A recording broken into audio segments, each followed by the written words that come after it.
കേരളത്തിലെ തദ്ദേശ സ്വയംഭരണ സ്ഥാപനങ്ങളിലെ തെരഞ്ഞെടുപ്പ് കഴിഞ്ഞു. സാധാരണയായി എല്ലാ തെരഞ്ഞെടുപ്പ് കഴിയുമ്പോഴും തോൽക്കുന്ന പാർട്ടികൾ പറയുന്നത് ഞങ്ങൾ പഠിക്കും, ജനങ്ങളിലേക്ക് ഇറങ്ങുമെന്നാണ്. അങ്ങനെ ഗോവിന്ദൻ മാഷ്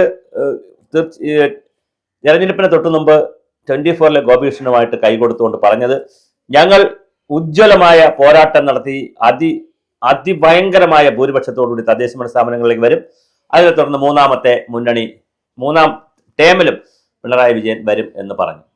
അവരങ്ങനെ കൈകൊടുത്താണ് പിരിഞ്ഞത്. ഇതെല്ലാം കണ്ട കേരള സമൂഹത്തിലാണ് വലിയ തോതിൽ ഇടതുപക്ഷ മുന്നണിക്ക് തോൽവി ഉണ്ടായത്. ഈ തോൽവി ഉണ്ടായപ്പോൾ വീണ്ടും പഠിക്കുമെന്ന് പറഞ്ഞപ്പോൾ ഒരാൾ പറഞ്ഞതാണ് വളരെ കറക്റ്റ്. അതായത് നമ്മുടെ മണിയാശാൻ പറഞ്ഞു പഠിക്കും എന്ന് പറഞ്ഞപ്പോൾ പാർട്ടി പഠിക്കുമെന്ന് മണിയാശാനോട് ഇങ്ങനെ പാർട്ടി സെക്രട്ടറി പറഞ്ഞിട്ടുണ്ടല്ലോ, ഇങ്ങനെ പഠിക്കുമെന്ന് പറഞ്ഞു. മണിയാശാൻ അറിയാതെ പുള്ളിയുടെ വായിൽ നിന്ന് പൊളുത്തും എന്ന് പറഞ്ഞു. കറക്റ്റാണ്, പൊളുത്തും. കാരണം കഴിഞ്ഞ എത്രയോ വർഷങ്ങളായി ഇടതുപക്ഷ മുന്നണിയും ഇതുപോലെ തോക്കുന്നു. അപ്പോഴെല്ലാം അവർ പഠിക്കും. 2010 തോറ്റു, പഠിച്ചു. 2016 തോറ്റു, പഠിക്കും. ഇങ്ങനെ തോക്കുമ്പോഴൊക്കെ അവർ പഠിക്കും. ഈ പഠിക്കാൻ നടക്കുന്ന ഒരു സമയം കൊണ്ട് എന്താണ് പഠിച്ചത് എന്ന് അവരാരോടും പറയില്ല.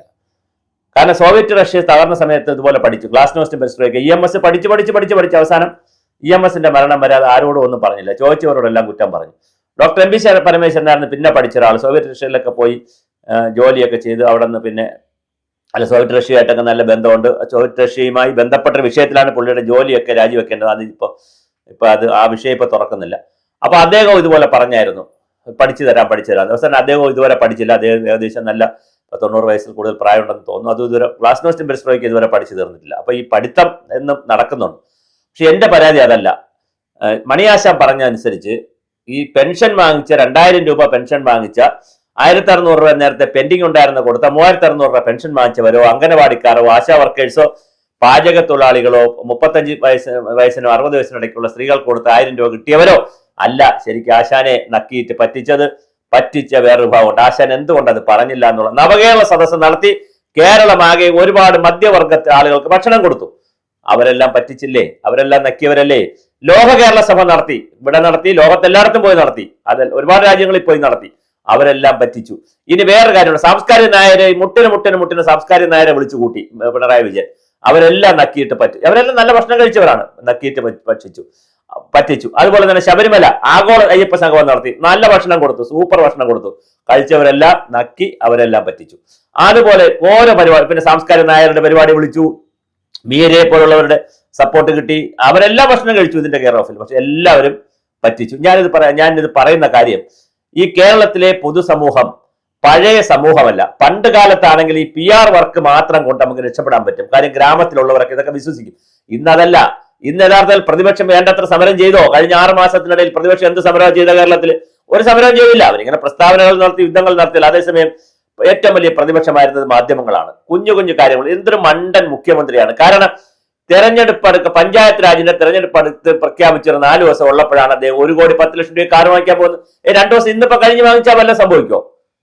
അപ്പൊ ഇതെല്ലാം ആളുകളെ മുഖത്തോക്കി പല്ലൊളിച്ച് കാണിച്ചപ്പോൾ ആളുകൾ ശബരിമല മാത്രമല്ല, എന്നാൽ ശബരിമല കൈകാര്യം ചെയ്ത രീതി ശരിയായില്ല എന്നുള്ള അഭിപ്രായം ജനങ്ങൾക്കുണ്ട്. അതുകൊണ്ടാണ് പത്തനംതിട്ട വലിയ തോതിലാണല്ലോ കയ്യിൽ നിന്ന് പോയത്. അത് പക്ഷേ അപ്പോഴും CPM ആലോചിക്കേണ്ട കാര്യം, ഈ ഭക്ഷണം കഴിച്ചവരും വാങ്ങിയവരും തിന്നവരും ഒക്കെ ഉൾപ്പെടെ പോയി എന്ന് മണിയാശാൻ പരാതി പറയുമ്പോൾ പിന്നെ അദ്ദേഹം ആദ്യമായിട്ട് തിരുത്തി. ജീവിതത്തിൽ ആദ്യമാണ് അദ്ദേഹം തിരുത്തുന്നത്.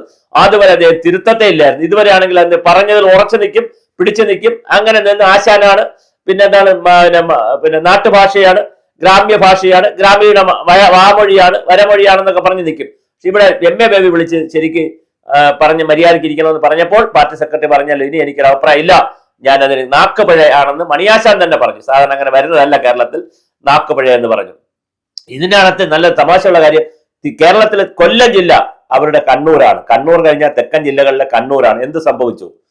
വലിയ തോതിലാണ് അവിടെ കോർപ്പറേഷൻ ഉണ്ടായതിനു ശേഷം ആദ്യമായി കോർപ്പറേഷൻ UDF കൊണ്ടുപോയി. അതുപോലെ വലിയ തോതിൽ BJP അവിടെ ഇടിച്ചു കയറിയിട്ടുണ്ട്. വലിയ സീറ്റുകളാണ്, ഒരുപാട് സീറ്റ്, ഇരട്ടക്ക സീറ്റുകളാണ് BJP അവിടെ കോർപ്പറേഷനിൽ പിടിച്ചത്. വലിയ തോതിൽ കൊല്ലം ജില്ലയിൽ BJP കയറിയിട്ടുണ്ട്. കോൺഗ്രസ് വല്ലാതെ ഒരുപാട് സീറ്റുകൾ പിടിച്ചു. പത്തനംതിട്ട സമ്പൂർണ്ണമായി കോൺഗ്രസ് കൊണ്ടുപോയി. ഇതെല്ലാം സഹിക്കാം. കോഴിക്കോട് എന്താ സംഭവിച്ചത്? കോഴിക്കോട് വളരെ കൃത്യമായി ഇടതുപക്ഷത്തിന്റെ കോട്ടകൾ ഒന്നൊന്നായി തകർന്നറിഞ്ഞില്ലേ?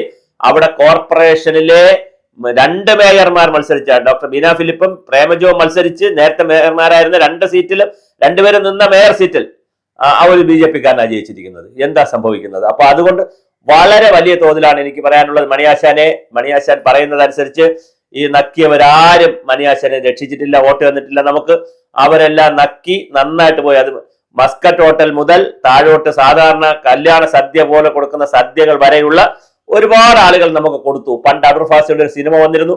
ആ സിനിമയിൽ ഇതുപോലായിരുന്നു. ആളുകൾക്ക് എന്ത് തന്നിട്ടും ആളുകൾ വോട്ട് ചെയ്യൂല എന്നൊരു തോന്നൽ വന്നപ്പോൾ എല്ലാവർക്കും ഭക്ഷണം കൊടുക്കാൻ തീരുമാനിച്ചു.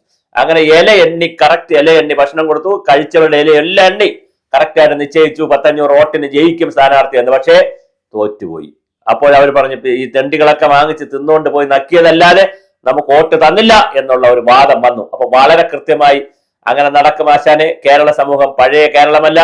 അത് നക്കാപ്പിച്ച കൊടുത്തത് കൊണ്ട് മാത്രം അങ്ങനെ നില്ലില്ല. ഇത് ബീഹാർ അല്ല. ബീഹാറിലാണെങ്കിൽ അവർ പൈസയെ കൊടുത്തതുകൊണ്ട് സ്ത്രീകൾ വോട്ട് ചെയ്തു. കേരളമാണ് സ്ഥലം. കേരളത്തിൽ കുറച്ചുകൂടി പൊളിറ്റിക്കൽ കമ്മ്യൂണിക്കേഷൻ ഉള്ള നാടാണ്. ഈ പൊളിറ്റിക്കൽ കമ്മ്യൂണിക്കേഷൻ ഉണ്ടാക്കിയെടുത്തത് മണിയാശാന്റെ പാർട്ടി തന്നെയാണ് ഉണ്ടാക്കിയെടുത്തത്. ഏത് കാര്യവും താഴെ എത്തിച്ച് PR വർക്ക് ചെയ്ത് സോഷ്യൽ മീഡിയയിലൂടെയൊക്കെ താഴെ എത്തിക്കുന്നത് മണിയാശാന്റെ പാർട്ടി തന്നെയാണ് എത്തിക്കുന്നത്. അതുകൊണ്ട് പൊളിറ്റിക്കൽ കമ്മ്യൂണിക്കേഷൻ ഉള്ള കേരളത്തിൽ, രാഷ്ട്രീയമായ സന്ദേശങ്ങൾ കൈമാറുന്ന കേരളത്തിൽ, സോഷ്യൽ മീഡിയയും ചാനലുകളും പത്രങ്ങളും ഒക്കെ ഇത്രയും സെൻസിറ്റീവായി നിൽക്കുന്ന കേരളത്തിൽ വളരെ പ്രയാസമാണ് മണിയാശാനെ ഈ ആനുകൂല്യങ്ങൾ കൊടുത്തുകൊണ്ട് മാത്രം തെരഞ്ഞെടുപ്പിൽ ജയിക്കുക എന്നുള്ളത്. അങ്ങനെ ജനങ്ങൾ വോട്ട് ചെയ്യില്ല.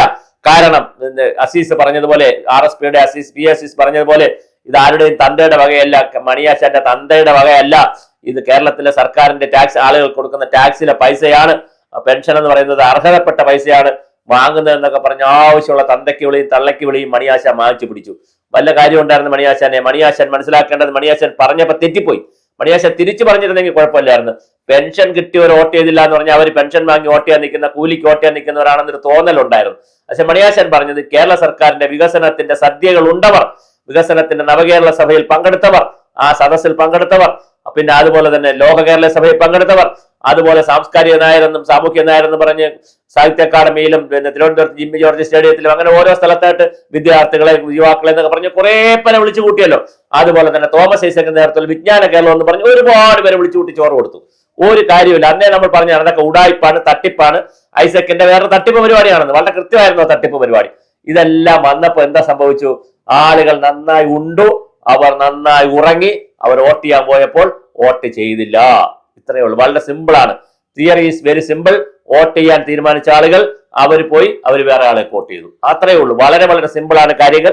അതുകൊണ്ട് മണിയാശാനെ ഈ നക്കി തിന്നവരാരും, അവരെല്ലാം നക്കികളെന്ന് വിളിച്ചത് നിരുപാധികം താങ്കൾ പിൻവലിച്ചില്ല. എനിക്ക് നാക്കവഴയാന്ന് പറഞ്ഞു. മാപ്പാണ് പറയേണ്ടത് കേരള സമൂഹത്തോട്. കാരണം അങ്ങനെ പൈസ കൊടുത്ത് വോട്ട് പിടിക്കുന്ന ഒരു നാടല്ല ഇത്. അങ്ങനെ പൈസ കൊടുത്താൽ വോട്ട് കിട്ടുകയില്ല. ആ നക്കിയവരെ നിങ്ങൾ പറയുകയാണെങ്കിൽ ഈ നിങ്ങളുടെ ഭരണത്തിൽ PR വർക്കിന്റെ ഭാഗമായി നടന്ന ഒരുപാട് പരിപാടികളിൽ നക്കാത്തവർ ആരുണ്ട്? നിങ്ങൾ പഞ്ചായത്ത് രാജ് സ്ഥാപനങ്ങളിൽ തന്നെ വികസന സദസ്സുകൾ സംഘടിപ്പിച്ച് ഒരുപാട് ഊണ് കൊടുത്തില്ലേ? അവരുടെ ഇലയെങ്കിലും ഒന്ന് എണ്ണി നോക്കാത്തത്. അവർ വോട്ട് ചെയ്തെങ്കിലും ഇടതുപക്ഷത്തിന് ഉജ്ജ്വല വിജയം കിട്ടുമായിരുന്നു. അപ്പോൾ നക്കികളുടെ ലിസ്റ്റ് ഒന്നുകൂടി പ്രസിദ്ധീകരിക്കണമെന്നാണ് മണിയാശാനോട് പറയാനുള്ളത്.